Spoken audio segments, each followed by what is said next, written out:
আপনার সরকার এই ভারতের বুকে আপনার বর্তমান রুলার চালানো সরকার, অত্যাচারী সরকার, যেটা আপনার বর্তমানে ওয়াকফ সম্পত্তির উপরে হাত দিয়েছে নরেন্দ্র দামোদর মোদিজি, আজকে ওয়াকফ সম্পত্তিতে আপনাদের সম্মুখে আলোকপাত করতে চলেছি। সেই বিষয়টা হলো বিশ্বনবী জনাবে মুহাম্মদ রাসূলুল্লাহ সাল্লাল্লাহু আলাইহি ওয়াসাল্লামের শেষ পয়গাম বা শেষ বার্তা। যিনি আমাদের ছিলেন পথের পথিক, যিনি আমাদের বিশ্বনায়ক, যিনি আমাদের আইডিয়াল, যিনি আমাদের নকশা, তিনি যখন পৃথিবী ছেড়ে চলে যাচ্ছেন তখন তিনার উম্মতিদেরকে কি বলে গেলেন এ সম্পর্কে আজকে আলোচনা করব। চলুন জুম্মার খুতবা যেহেতু দীর্ঘায়িত নয়, সংক্ষেপে, সময়ও সংকীর্ণ, তাই আসল মূল বক্তব্যের দিকে আমরা এগিয়ে যাই। প্রথমেই একটা ঘটনার মাধ্যমে আমরা এগিয়ে যাব।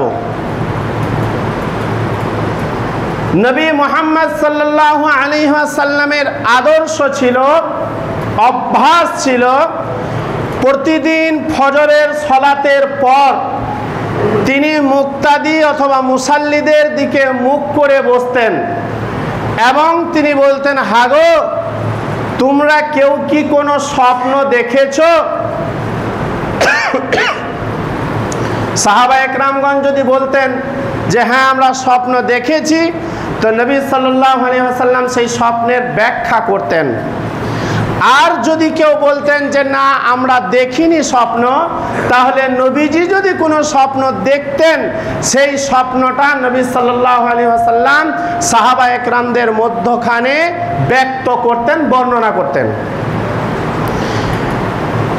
একদিন আল্লাহর নবী বলছেন যে তোমরা কেউ কি কোনো স্বপ্ন দেখেছো? তো একজন সাহাবী বলছেন, ইয়া রাসূলুল্লাহ আমি দেখেছি। তাহলে বলো কি স্বপ্ন দেখেছো? চলুন এবার সেই সাহাবীটা স্বপ্নের কথা বলছে। কি?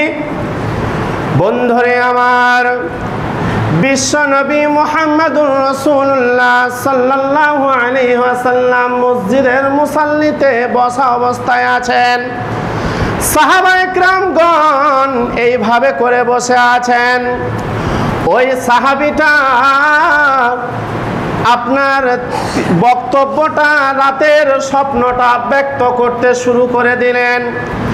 নবীজিকে বলছেন, ইয়া রাসূলুল্লাহ, ইয়া হাবিবাল্লাহ,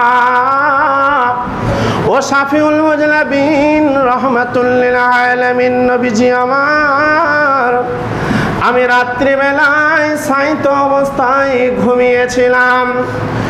নবীজিগণ আমি স্বপ্নে দেখলাম আমার মাথার উপরটা যেন কালো আচ্ছন্ন হয়ে গেল, মেঘের মতো করে ছেয়ে ফেলল। এবার যখনই মেঘের মতো করে ছেয়ে ফেলেছে নবীজি, এরপরেই আমি লক্ষ্য করলাম ওই মেঘের ভিতর দিয়ে টপ টপ টপ টপ করে ঝিরঝির ঝিরঝির করে বৃষ্টি বর্ষণ হতে শুরু হয়ে গেল।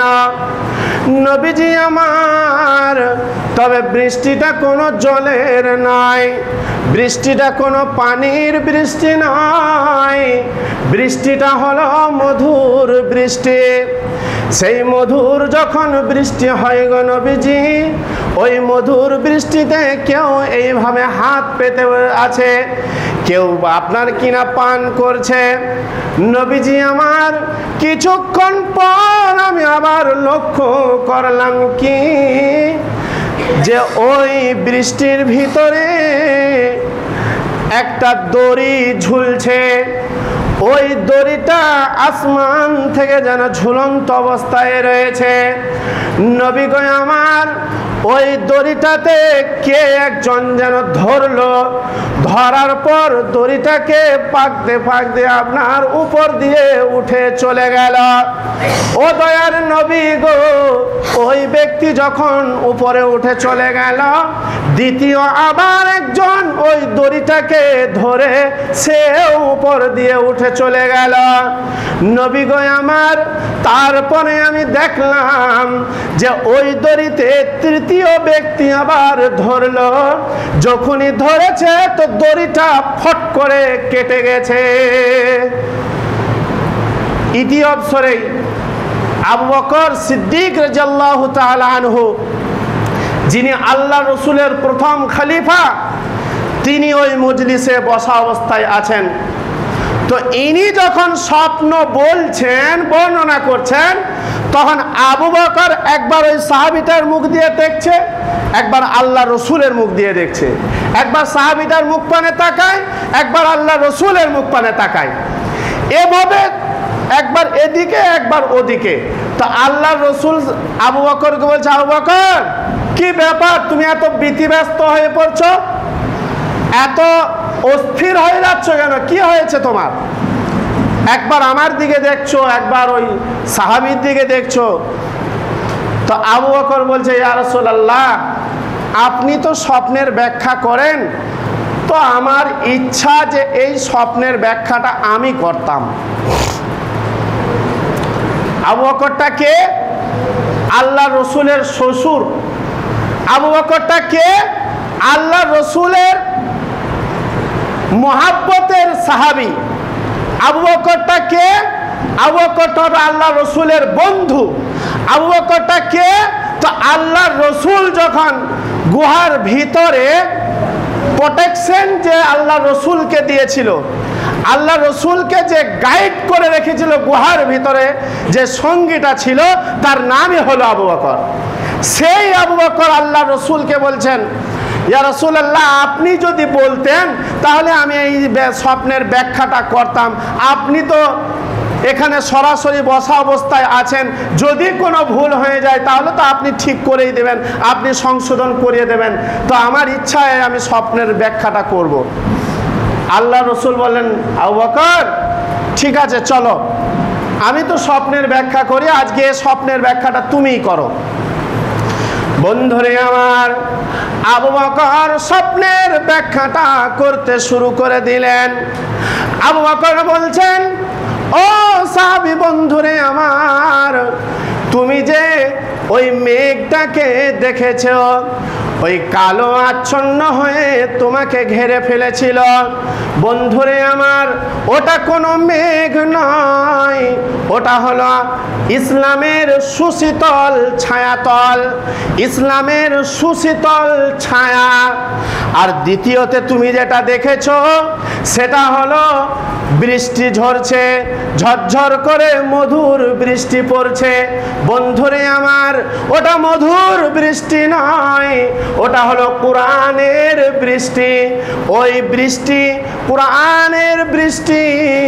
ওই বৃষ্টিটা যে আপনার হাত পেতে তুমি দেখেছিলে, যে যতখানি পান করেছে রে বন্ধু, ওই বৃষ্টির পানিটা, মধুটা যতখানি, যে যতটা পান করেছে, যে এক ঢোক নিয়েছে সে দু একটা সূরা মুখস্থ করবে, আর যে অর্ধেকটা পরে আপনার খেয়েছে ওই মধু, তার কোরআনের অর্ধেকটা মুখস্থ হবে। যে গোটা খেয়েছে, সম্পূর্ণ পেট ভরে মধুটা পান করেছে, সে গোটা কোরআনের হাফেজ হবে। স্বপ্নের ব্যাখ্যা হয়ে গেল। এই ঘটনার ভিতরে আমি একটা জিনিসকে নিতে চাইছি, গোটা ঘটনাটা তাই বললাম। সেটা হলো কি, যে দড়িটা ঝুলছিল, ওই দড়িটা কোথায় গেছে, দড়িটা কিসের দড়ি ঝুলছিল, চলুন এটা জমা রাখুন। আর একটা কথা, আর একটা ঘটনা বলিনি, নিগড়িয়ে দুটোকে একসাথে নিগড়িয়ে তারপর দেব। বন্ধুরে আমার, আল্লাহর নবী, বিশ্ব নবী জনাবে মুহাম্মাদুর রাসূলুল্লাহ সাল্লাল্লাহু আলাইহি ওয়াসাল্লাম হুজরার ভিতরে আছেন। ইতি অবসরে জিবরাইল আমিন পৃথিবীর বুকে নবীজির ঘরে পদার্পণ করলেন। যখন জিবরাইল আমিন এলেন, তো আল্লাহর নবীর হুজুরার বাইরের থেকে নবীজিকে বলছেন, আসসালাতু আসসালামু আলাইকা ইয়া রাসূলুল্লাহ, আসসালাতু আসসালামু আলাইকা ইয়া হাবিবাল্লাহ। ওগো আল্লাহর নবী, আমি জিবরাইল আমিন পৃথিবীর বুকে আপনার কাছে এসেছে। নবীজি গো, আজকে আমি জিবরাইল একা আসিনি, আমার সঙ্গে আরেকজনকে এনেছে। ও দয়ার নবী গো, তার পরিচয়ের ব্যাপারে যদি আপনাকে বলতে যাই, পৃথিবীর যে কোনো জায়গা, Pakistan, Afghanistan, Iraq, Iran, Dubai, দেশ বিদেশ যাকে বলা হয়, নবীজি আমার পৃথিবীর সিএম বলুন, পিএম বলুন, আর পৃথিবীর মিনিস্টার বলুন, আপনার কিনা প্রধানমন্ত্রী বলুন, এমএলএ বলুন, পৃথিবীর রাজা বলুন, বাদশাহ বলুন, পৃথিবীর বুকে আপনার যদি কোনো গুহার ভিতরে যেতে হয়, যদি কাচের বাঁধানো কোনো ঘরের ভিতরে প্রবেশ করতে হয়, নবীজি গো, ওই ফেরেশতাটাকে কারোর পাস কার্ড নিতে হয় না, কারোর কাছে পারমিশন নিতে হয় না, কারোর কাছে পাসবুক নিতে হয় না, কারোর ওই ফেরেশতাটা যাওয়ার জন্য কোনো পাসপোর্টের প্রয়োজন হয় না, কোনো ভিসার প্রয়োজন লাগে না। যেখানে ইচ্ছা, যখন ইচ্ছা নবীজি গো, ওই ফেরেশতাটা সেখানে গিয়ে প্রবেশ করতে পারে। নবীজি বলছেন, জিবরাইল রে, বুঝে গেছি কার কথা তুমি বলছো। তুমি সঙ্গে করে মালাকুল মউতকে নিয়ে এসেছো, যাকে বাংলায় বলা হয় আজরাইল। ওই মালাকুল মউত তোমার সঙ্গে এসেছে। জিবরাইল আমিন নবীজিকে বলছেন, ও দয়ার নবী গো, আল্লাহ আমাকে পৃথিবীর বুকে মালাকুল মউতকে আনার সময় বলে দিয়েছেন। ও জিবরাইল আমিন, আমার বন্ধু মুহাম্মদের কাছে চললে, তবে কান খুলে শুনে নাও, প্রথমে গিয়ে নবীজিকে সালাম দেবে, তারপরে অনুমতি চাইবে। যদি আমার বন্ধু মালাকুল মউতকে যাওয়ার পারমিশনটা দেয়, তবেই মালাকুল মউত সেখানে পৌঁছতে পাবে, নচেত বাইরের থেকে ঘুরে চলে আসতে হবে। ও দয়ার নবী গো, যার পৃথিবীর বুকে কোনো জায়গা যাওয়ার জন্য পাসপোর্ট নিতে হয় না, ভিসার প্রয়োজন হয় না, কোনো অনুমতির প্রয়োজন হয় না, কোনো পাস কার্ড লাগে না। ও নবীজি, আপনাকে আল্লাহ কত সম্মানী করেছে, আল্লাহ আপনাকে কত মর্যাদা দিয়েছে নবী গো। আপনার কাছে আসার জন্য ওই ফেরেশতাকে অনুমতি নিয়ে, আপনার অনুমতি ক্রমে তাকে আপনার সামনাসামনি দাঁড়াতে হবে। বন্ধুরে আমার, নবীজি তখন জিবরাইল আমিনকে কি বলছেন, ও খিরায়ের মুসলমান বন্ধুরে আমার, তোমার নবী তোমার জন্য কত চিন্তা করেছেন। নবীজি তখন বলছেন, জিবরাইল রে, পৃথিবীর বুকে থেকে আমি চলে যাব, আমার এই অসংখ্য অগণিত আমার ভোলা ভালা উম্মতেরা দুনিয়ার বুকে থেকে যাবে। ফেরেশতা জিবরাইল, কার ভরসায় আমি উম্মতদেরকে ছেড়ে যাব? আমার উম্মতেরা বড়ই ভোলা ভালা, আমার উম্মতদেরকে আমি যদি গাইড না করি রে জিবরাইল, আমার উম্মতেরা পথভ্রষ্ট হয়ে যাবে। কার ভরসায় পৃথিবীতে আমি ছেড়ে যাব? উম্মতদেরকে যে দিয়ে যাব, কে আমার উম্মতদেরকে দেখবে বলো? জিবরাইল আমিন, তুমি যতক্ষণ পর্যন্ত আল্লাহর কাছ থেকে এই কথাটার, এই সংবাদটা নিয়ে আসবে যে আমার উম্মতদের সাথে কে থাকবে, ততক্ষণ পর্যন্ত আমি মালাকুল মউতকে ভিতরে আসার পারমিশন দেব না। জিবরাইল আমিন দ্রুত গতিতে ছুটলো আল্লাহর কাছে, আল্লাহকে গিয়ে বলছে, মাবুদ গো, তোমার বন্ধু মুহাম্মদ এই প্রশ্ন করেছে।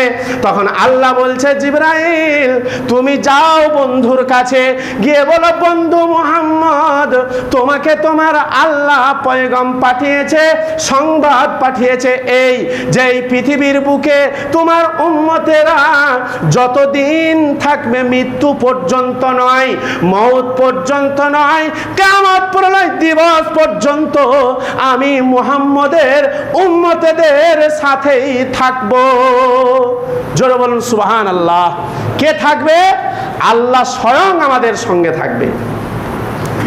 এরপরে নবীজি বলতে শুরু করলেন, জিবরাইল আমিন তুমি মালাকুল মউতকে ভিতরে প্রবেশ করতে বলো। মালাকুল মউত ভিতরে প্রবেশ করলো।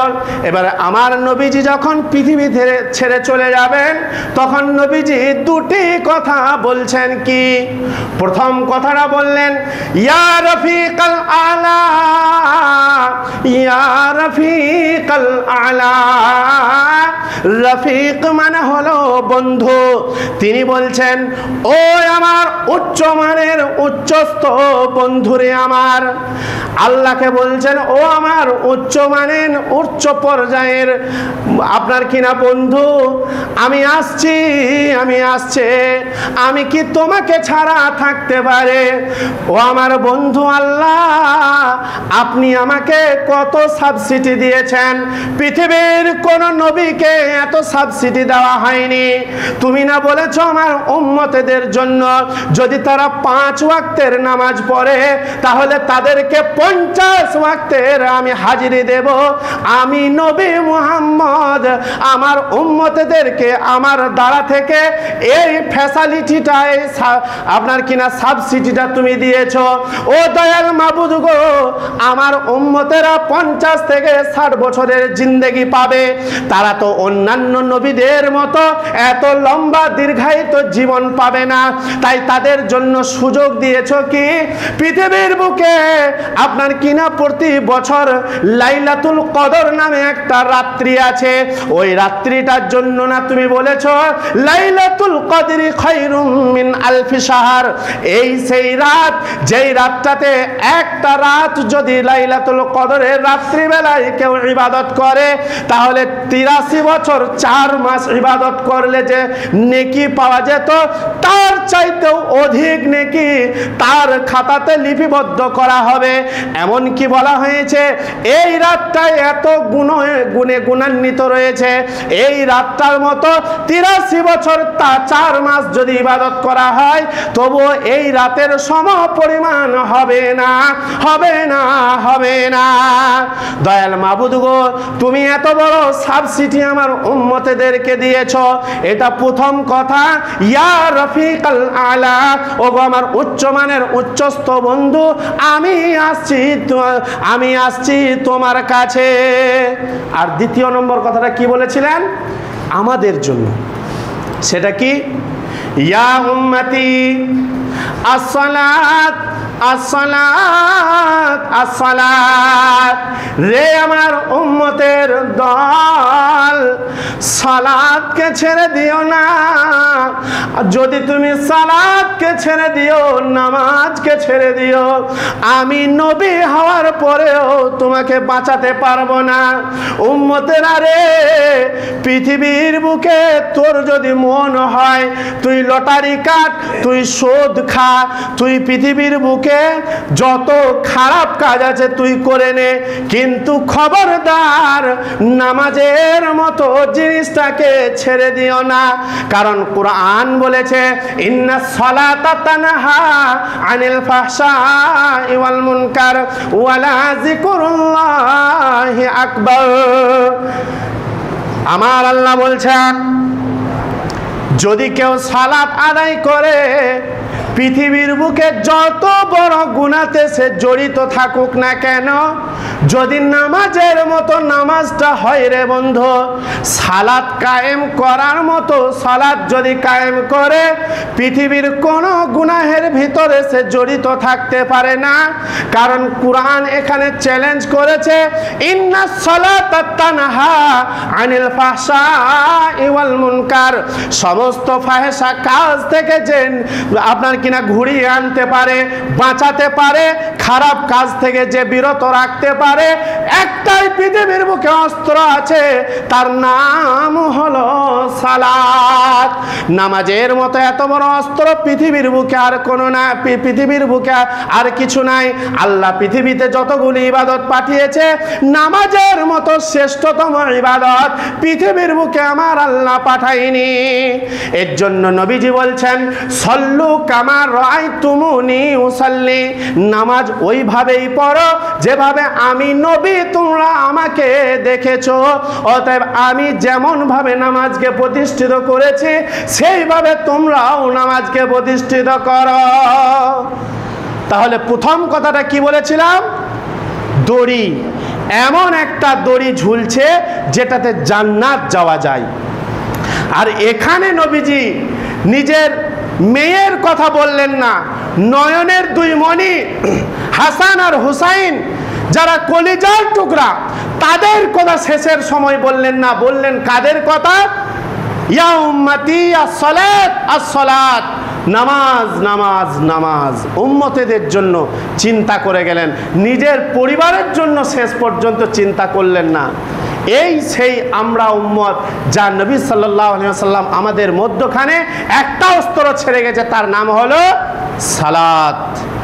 এবার একটা মানুষ যখন পৃথিবীর বুকে চলে যাবে, পৃথিবী ধ্বংস যখন হয়ে যাবে, পৃথিবীটা যখন ডিমের মাপলেটের মতো উলট পালট করে দেওয়া হবে, যখন পৃথিবীটা নিঃস্ব হয়ে যাবে, তখন মানুষ যে কিয়ামত প্রলয় দিবসের দিন উঠবে, তো প্রথম তার প্রয়োজনটা কি হবে?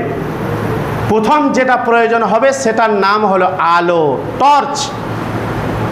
একটা মানুষ যদি মারা যায়, কবরের ভিতরে প্রথম দরকার কি? আলো। তো আমার আল্লাহ বলছেন ওয়া আশরাকাতিল আরদু বিনুরি রাব্বিহা। আমার আল্লাহ বললেন, ও সারা পৃথিবীর মানুষ রে, তোরা পৃথিবীর বুকে মুমিন হয়ে যা, তবে তোরা আমি আল্লাহ আমার কাছে কিয়ামত প্রলয় দিবসের দিনে, যেদিন কেউ আলো দিতে পারবে না আমি ছাড়া, সেদিন তুই আমার কাছ থেকে আলো পাবে। এর জন্য মহিলাদেরকে আল্লাহর নবী ছাড়লেন না, পুরুষদের সাথে সাথে তাদেরকেও চারটা কথা বললেন। কি? আল মাররাতু সাল্লাত খামসাহা, সামাত সাহরাহা, আহসানাত ফারজাহা, আতাত বালাহা। পৃথিবীর বুকে তসলিমা নাসরিন একটা বই লিখেছিল, যেখানে বলা হয়েছে মহিলাদের জন্য, মহিলাদেরকে নাকি ঘরের ভিতরে আবদ্ধ করে রেখে দেওয়া হয়েছে, মহিলাদেরকে নাকি কোনো স্বাধীনতা দেওয়া হয়নি। কিন্তু যেখানে পুরুষের কথা আমার আল্লাহ বলেছেন, সেখানে পাশাপাশি মহিলার কথা বলেছেন। একটা পুরুষের যদি মনে করেন যে আমি একজন আপনার কিনা সুকন্যা চাই, তার জন্য আল্লাহ গাইডলাইন দিয়েছে। বন্ধুরে আমার, যদি কেউ বলে কুরআন হাদিস থেকে আমি একজন পুত্র চাই, যেটা পাত্র হবে আমার, যেটা আমার জামাই হবে, আমি একজন বৌমা চাই যে পাত্রী হবে, যেই পাত্রীটা আমি নেব সেই পাত্রীরা কুরআন আর হাদিসের ভিতর থেকে নেব, যেই পুত্রটা নেব সেটা কুরআন আর হাদিস থেকে আমাকে বাছাই করে দে, আমাকে যাচ করে দেওয়া হোক। এর জন্য সূরা তাওবাতে আপনার কিনা গাইডলাইন দেওয়া আছে, সূরা আহজাবে গাইডলাইন দেওয়া আছে। বন্ধুরে আমার, এগুলি যদি বলতে যায় বহু সময়ের ব্যাপার। যেখানে আল্লাহ রাব্বুল আলামিন পুরুষদেরকে বললেন, পুরুষের পাশাপাশি মহিলাদেরকেও চারখানা কাজের জন্য বললেন। ও সারা পৃথিবীর মহিলারা রে, তোরা যদি মনে করিস আমরা জান্নাতি হব, তাহলে তোদেরকে চারখানা কাজ করতে হবে। চারখানা কাজ কি কি? প্রথমে নামাজ আদায় করতে হবে, দ্বিতীয় নম্বরে রমজান মাসের রোজা পালন করতে হবে, তৃতীয় নম্বরে নিজের ইজ্জতের খেয়াল রাখতে হবে, আর চতুর্থ নম্বরে স্বামীর কথা মতো দুনিয়া করতে হবে। যে নারী পাঞ্জেগানা নামাজ পড়িবে, রমজানেরই রোজা কবু নাহি ছাড়িবে, নিজ ইজ্জতের রাখিবে খেয়াল, স্বামীর সেবা করে যাবে বাঁচবে যতকাল, তার জন্য জান্নাতের দ্বার খোলা রবে, যে দ্বার দিয়ে ইচ্ছাবন্তী জান্নাত চলে যাবে। আরো একটি কথা বলি, ভালোবাসা পণ পুরুষের জন্য নারী অমূল্য রতন, দুনিয়াতে যত ধন পুরুষের আছে, সবচেয়ে অমূল্য ধন নারী তার কাছে, কিন্তু সেই নারী তবে নেকা হওয়া চাই, ইহ পরকাল তার হয় শুভময়। কষা জুতা পায়ে দিয়ে চলা কষ্টকর, তার চেয়ে সংসার করা কষ্ট বোধ নারী যার। শোনো হে পুরুষ জাতি কোরআনের ফরমান, তোমাদের নারী যদি হয় না ফরমান, প্রথমত বোঝাও তারে নানা প্রকারে, তবু যদি না বুঝে বিছানাতে দেহ জুদা করে। এই দুই প্রকারে যদি ঠিক ঠিক নাই হয়, আদরের মার তবে কিছু মারা যায়, অযথা মারিলে মার খোদা নারাজ হবে, কিয়ামতের মাঠে খোদা হিসাব কষিবে। সম্রাট ধনীর বাক্য বলে কুবচন, ঘৃণা ভরে তারে তুমি করিবে বর্জন, গরিব দুঃখের বাক্য বলে সুবচন, সাদরে তারে তুমি করিবে বরণ। সম্রাট সমসুখী সেই ভিখারি, যার ঘরে আছে তার আল্লাহওয়ালা নারী। চারখানা কাজ মহিলাদের জন্য বলা হলো। এক কথায় সব জায়গাতে একই কথা বলা হলো, কি? সালাত। সালাত কোরআনে বিভিন্ন জায়গায় নামাজের কথা বলা হয়েছে। নামাজ নামাজ নামাজ। বন্ধু আমার, টাইম শেষের দিকে চলে এলো। এবার আপনাদেরকে শেষ মুহূর্তে এখন যেটা হাওয়া চলছে সেদিক থেকে আপনাদেরকে একটু না বললে হবে না। সেটা হলো, আমরা জানি যে আল্লাহ রাব্বুল আলামিন আমাদের ওপরে সালাতকে তো ফরজ করেছেই, কিন্তু রাসূল সাল্লাল্লাহু আলাইহি ওয়াসাল্লাম 5টি কথা বলেছেন। কি? বুনিয়াল ইসলাম আলা খামসিন, শাহাদাতি আল্লা ইলাহা ইল্লাল্লাহ ওয়া আন্না মুহাম্মাদান আবদুহু ওয়া রাসূলুহু, ওয়া ইকামিস সালাহ ওয়া ইতাইজ যাকাত ওয়া হজ্জে ওয়া সাওমি রমাদান। 5খানা কথার মধ্যে দ্বিতীয় নম্বরে নবীজিও যে কথাটা বললেন সেটা হলো সালাতের কথা, নামাজের কথা। চলুন, এই নামাজটা যে পড়বেন, তো নামাজটা পড়ার জন্য শর্ত কি আছে? প্রথম শর্তটা কি বললো বলুন তো? শাহাদাতিন আল্লাহ ইলাহা ইল্লাল্লাহ। ইসলামের 5টি স্তম্ভের মধ্যে প্রথম যে প্যাকেজটা, যেটার মধ্যে 4টা আপনার জিনিসকে ভরা আছে, 4টা জিনিসের ভিতরে যে আবদ্ধ করে রাখা হয়েছে, প্রথমটার নাম হলো ঈমান। ঈমানটা ঠিক করতে হবে।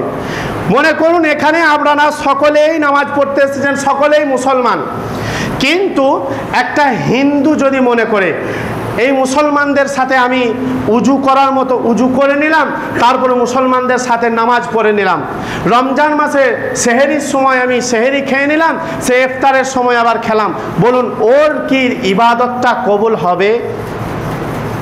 মুসলমান যা করেছে ও তাই করেছে, ওর ইবাদতটা কি কবুল হবে না? কেন? তার প্রথম শর্তের ভিতরে সে ঢুকেনি। সেটা হলো কি? শাহাদাতিন আল্লা ইলাহা ইল্লাল্লাহ ওয়া আন্না মুহাম্মাদান আবদুহু ওয়া রাসূলুহু।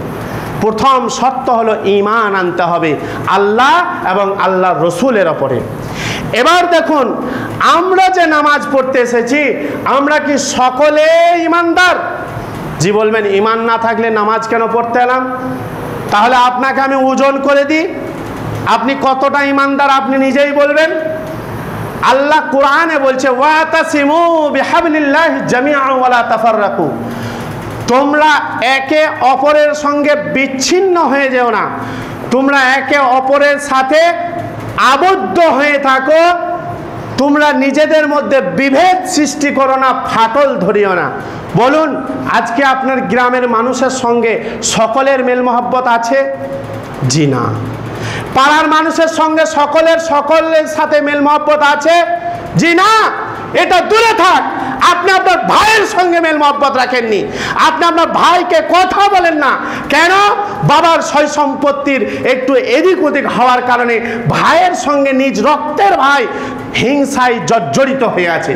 এর নাম ঈমান, এর নাম ঈমান। এই ঈমানকে এইরকম দুর্বল করার কারণে বর্তমান সরকার মুসলমানদের ওপরে যে রুলার চালাচ্ছে, এটা খুব দুর্ভাগ্যজনক। এটা কেন হয়েছে? আল্লাহর কোরআন এবং নবীর হাদিসকে ছেড়ে দেওয়ার কারণে। আল্লাহ বলেনি যে তোমরা একে অপরের সঙ্গে বিভেদ সৃষ্টি করো না, ফাটল ধরিও না? কেন ফাটল ধরেন? নিজেদের মধ্যে হিংসা বিবাদ কেন? যত বেশি কোর্টে কেস পড়ে আছে মুসলমানদের, যত বেশি কেস পড়ে আছে অন্যান্য ধর্মের মানুষের নেই। মুসলমানরা যত বেশি থানাতে থাকে অন্যান্য মানুষরা থাকে না। আজকে সরকার বুঝে নিয়েছে যে মুসলমানদের নিজেদের মধ্যেই ফাটল ধরিয়ে আছে, নিজেদের মধ্যেই মিল মহব্বত নেই, যার কারণে ওয়াকাফ সম্পত্তিতে হাত দিয়েছে। ওয়াকাফ সম্পত্তি কার? ওয়াকাফ মানে বোঝেন? ওয়াকফ করা সম্পত্তি। ওয়াকফ মানে যারা বড় বড় ধনাঢ্য ব্যক্তি মুসলিমদের মধ্যে ছিল তারা দান করে গিয়েছিল। কেন দান? এরই কারণেই করেছিল যাতে করে এখানে একটা স্কুল হবে, সেখানে বাচ্চাদের বিনামূল্যে বিনা টাকা পয়সাতে পড়াশোনা করানো হবে। এখানে একটা হসপিটাল হবে, হসপিটালে বিনামূল্যে মানুষ চিকিৎসা পাবে। আপনি জানেন আপনার সরকার এই ভারতের বুকে আপনার বর্তমান রুলার চালানো সরকার, অত্যাচারী সরকার, যেটা আপনার বর্তমানে ওয়াকফ সম্পত্তির উপরে হাত দিয়েছে নরেন্দ্র দামোদর মোদিজি, আজকে ওয়াকফ সম্পত্তিতে হাত দিয়েছে কেন এটা কি জানেন? এরই কারণেই দিয়েছেন। দেখবেন বন্যপ্রাণী, একজন হিংস্র প্রাণী আছে তার নাম হলো বাঘ। ওই বাঘ কিন্তু মাংস খায়, কিন্তু সবচাইতে বেশি যেই পশুটাকে, যেই প্রাণীটাকে ও নিশানা করে, শিকার করে, সেটার নাম হলো হরিণ। কেন জানেন? হরিণের মাংস খেতে খুব সুস্বাদু, হরিণের মাংস খেতে খুব টেস্টিফুল। এর জন্য ওর চোখ থাকে যে হরিণ কখন আমি পাবো। তো বর্তমানে হিন্দু ভাইদেরও ওয়াকফ সম্পত্তি আছে, কিন্তু ওই ওয়াকফ সম্পত্তিতে আপনার কিনা আমাদের বর্তমান ভারত সরকার হাত দেয়নি। মুসলমানদের সম্পত্তিতে হাত দিয়েছে। কেন জানেন? মুসলমানদের সম্পত্তি শুধু জমির পরিমাণটা বলি, মুসলমানদের ওয়াকফ করা, দান করা যে সম্পত্তি আছে সেটা হলো 9,52,56,000-এরও বেশি একর জমি শুধু ওয়াকফ করা আছে মুসলমানদের। 9,56,000-এরও বেশি, যেটা সারা ভারতে যত মুসলমান আছে যদি তাদেরকে ভাগ করে দেওয়া হয় তো 2 কি 3 পুরুষ তারা বসে বসে খেতে পাবে। এত সম্পত্তি আপনার কিনা ওয়াকফ করা আছে, দান করা আছে। কোথায় আছে জানেন? আপনি যেটা ওই ইডেন আপনার কিনা গার্ডেন বলে আপনি চেনেন, ওটা মুসলমানদের।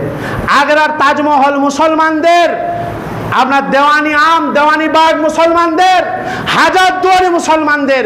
পৃথিবী আপনার কিনা এই ভারতের বুকে যত বড় বড় জায়গা আছে সমস্ত জায়গাগুলি হলো মুসলমানদের ওয়াকফ করা সম্পত্তি। দিল্লি জামে মসজিদ হলো মুসলমানদের সম্পত্তি।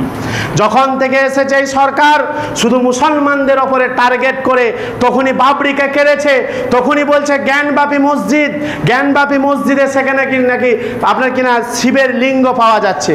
শিবকে ধন্যবাদ, শিবও বুঝেছে যে পৃথিবীতে সুরক্ষিত জায়গা, পৃথিবীতে এত ভালো জায়গা মসজিদের মতো কোথাও নেই। এর জন্য যেখানেই শিব আপনার কিনা শিবলিঙ্গ পাওয়া যাচ্ছে সেটা মসজিদ। শিব আর কোথাও লিঙ্গ আর কোথাও রাখেনি, কারণ শিব জানে যে সবচাইতে সুরক্ষিত এবং সবচাইতে বিবেক মুক্ত, হিংসা মুক্ত যে জায়গাটা, সে জায়গাটার নাম হলো মসজিদ। এর জন্য মসজিদের ভিতরে ওরা শুধু শিবলিঙ্গ পাচ্ছে। একবার শিবলিঙ্গকে ইস্যু করে মুসলমানদেরকে উত্তেজিত করা হয়েছিল। একবার বাবরি মসজিদকে ধ্বংস করে বাবরি মসজিদকে শহীদ করে দিয়েছে। এরপরে লেগেছে মুসলমানদের ওয়াকফ সম্পত্তি নিয়ে। মুসলমান, আমি রাজনীতি করতে আসিনি, আপনাকে আমি বলতে আসিনি কাকে ভোট দেবেন। আপনার ইচ্ছা কাকে ভোটটা দেবেন আপনার ব্যাপার। আপনাকে আল্লাহ ব্রেন দিয়েছে, মনুষ্যত্ব আছে। আপনি 200 টাকা, আপনার 500 টাকার নোটটা কাউকে 200 টাকা বলে দিয়ে দেন না। আপনার এতটুকু জ্ঞানবোধ আছে, কাকে ভোট দেবেন সেটা আপনার ব্যক্তিগত ব্যাপার। কিন্তু ধর্মের নামে যারা আজকে রাজনীতিতে নেমেছে, ধর্মের নামে যারা সমাজকে বিভ্রান্ত করছে, হিন্দু মুসলিমকে নিয়ে এই খেলা খেলছে, তাদেরকে বলে দিতে চাই, সোশ্যাল মিডিয়া আমার চলছে, আমার সোশ্যাল মিডিয়ার মধ্যে যত হিংস্র প্রাণীরা বাস করছে এই সমাজের মধ্যে, মানুষরূপী মানুষের রূপ ধারণ করে যারা বাস করছে মানুষের মধ্যে, যারা হিন্দু মুসলিম করে ধর্ম নিয়ে রাজনীতি করছে, তাদেরকে হুঁশিয়ার করে দিতে চাই, আমরা চুপচাপ আছি বলে এই নয় যে আমরা ঘুমিয়ে আছি। সিংহ ঘুমায়, সিংহ ঘুমায় তাই বলে তাকে দুর্বল ভাববেন না। নরেন্দ্র দামোদর মোদিজি, আপনাকে এখান থেকে আমি হুঁশিয়ার করছি, আমি একা নয়, সমস্ত ভারতের মুসলমানরা আপনাকে হুঁশিয়ার করছে। আপনি সাবধান হয়ে যান। আপনি মনে করবেন না মুসলমানরা ঘুমিয়ে আছে, মুসলমানরা যখন জেগে যাবে আপনারা পালানোর রাস্তা পাবেন না। অতএব ভারতকে আমরা স্বাধীন করেছি, ভারতের প্রতিটি আপনার কিনা গাছের উপরে মুসলমানদের প্রতিটি আলেমকে ঝুলিয়ে দেওয়া হয়েছিল। ভারতের বুকে আমাদের রক্ত রাঙানো আছে এই ভারতে আমরা নাগরিক, ভারতের বুকে আমরা সমানভাবে বাঁচব। এবং হিন্দু মুসলিম করে এই বিভেদ যারা সৃষ্টি করছে, একে অপরের মধ্যে যারা এই বিভেদ লাগিয়ে হিংসাকে ছড়িয়ে দিচ্ছে, তাদের বিরুদ্ধে আমরা যুদ্ধ করতে নামবো। তাদেরকে হুঁশিয়ার করে দিচ্ছি, আমরা হিন্দু মুসলিম ছিলাম, আছি, থাকবো গণতান্ত্রিক রাষ্ট্র। এই রাষ্ট্রটা হলো গণতান্ত্রিক রাষ্ট্র, কারণ বাবার রাষ্ট্র নয়। এই রাষ্ট্রকে আমরা মুসলমানরা এবং হিন্দু মুসলিম খ্রিস্টান শিখ ইসাই সমস্ত জাতি মিলে, ধর্ম বর্ণ সমস্ত জাতি মিলে ব্রিটিশদের হাত থেকে এই রাষ্ট্রকে আমরা বাঁচিয়েছি, এই রাষ্ট্রকে আমরা স্বাধীন করেছি। অতএব আমরা সমানভাবে বাঁচব। এবং আমাদের ওয়াকফ সম্পত্তি আপনাকে পাহারাদারি করার জন্য ডাকিনি, চোরেদেরকে পাহারাদারি করার জন্য আমাদের সম্পত্তির প্রয়োজন নাই। চোরেরা আমাদের সম্পত্তিকে পাহারাদারি করবে, এটা হতে পারে না। মুসলমান, তুমি জাগ্রত হও। আজ যদি তুমি জাগ্রত না হও, কাল তোমার মসজিদের ইমামকে জেলার ডিস্ট্রিক্ট যে ম্যাজিস্ট্রেট সে নির্বাচন করবে, তুমি আগামী থেকে নির্বাচন করতে পাবে না।